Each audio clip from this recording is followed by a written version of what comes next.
Selamünaleyküm cemaat. Biz şu anda Amsterdam Meydanı'ndayız. Abdurrahim Gani abimizin tek kişilik protestosunu ziyaretine geldik. Burada Çinlilerin Doğu Türkistan'da yaptığı zulmü kısaca bir anlatmak istiyoruz. Başta bu haritalardan başlayalım. Burası Doğu Türkistan. 1949'a kadar müstakil bir devletti. 1949'dan sonra Çin burayı el aldı. Daha önce mesela buradaki haritalarda gördüğümüz gibi bu Doğu Türkistan haritası ve Çin hükümeti ele aldıktan sonra Sincan'a çevirdi. Şu an Sincan'a çevirdikten sonra Aton'un bölgesi olarak geçiyordu ama şu anda Aton'un bölgesinden de hiçbir etki, tesir kalmadı çünkü oradaki Doğu Türkistan halkımızın hepsini adeta kampların içerisine koydu, ceza lagerlerine içine koydu. Onu aynı şekilde Hitler'in kamplarına benzetebiliriz. Çünkü dış dünyanın oradakilerle hiçbir alakası yok. Oradaki insanların da dış dünyayla hiçbir alaka kuramıyorlar. Çin hükümeti buna kesinlikle izin vermiyor. Bunun gibi mesela 2014'ten beri İlham Tohti dediğimiz profesör çok büyük bir alim. Kendisi Çin devleti için o kadar çok güzel iyi işler ve onun gibi insanlara güzel işler yapmasına rağmen şu anda o da cezaevinde. Tek suçu Uygurlar sesini duyurmak.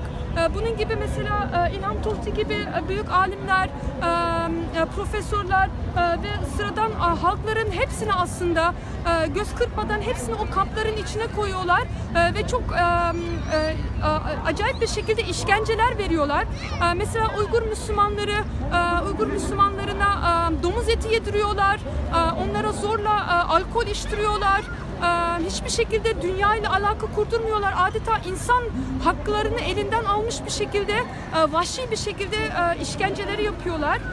Bu artık yavaş yavaş dünya haberlerine de yansımaya başladı. Bunu bu arka taraftan gösterebiliriz. Mesela Washington Post'ta mesela dünyanın her yerinde Uygurların yaptığı protestoları gösteriyor. Burada mesela Çin askerlerinin halka ne kadar çok işkence yaptıklarını anlatıyor. Daha sonra burada mesela 3 milyona kadar Uygur halkını, Doğu Türkistan halkını bu reduction kampları dediğimiz kampların içerisinde tuttuğu yazıyor artık.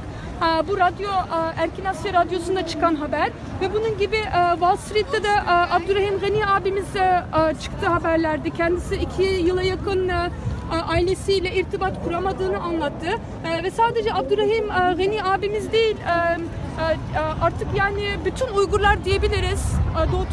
Doğu Türkistan sırtında yaşayan bütün Uygurlar oradaki aileleriyle ve oradaki aileler de dışarıdakilerle kesinlikle irtibata geçemiyorlar. Biz bu şekilde bilhassa Abdurrahim Gani abimiz bu şekilde sesimizi duyurarak imza toplayıp bu kampların kapatılmasını istiyoruz. Bütün dünyaya seslenip imza topluyor kendisi. Burada imza listeleri var. Bu imza listelerini topladıktan sonra Avrupa'daki İnsan Hakları Mahkemesi'ne gönderecek ve bu insanların yardımlarıyla, hani bu sesleriyle bu kampların kapatılmasına talepte bulunacak. Bu gördüğünüz beyaz örtüde de şu ana kadar 50 çeşit dillerde yazılmış kampların kapatılması istenildiği yazıyor. Herkes kendi dilinde 50 çeşit milletler tarafından yazılmış. Ve bu şekilde yani kısacası biz bu kampların kesinlikle derhal kapatılmasını istiyoruz. Doğu Türkistan'a müstakillik istiyoruz.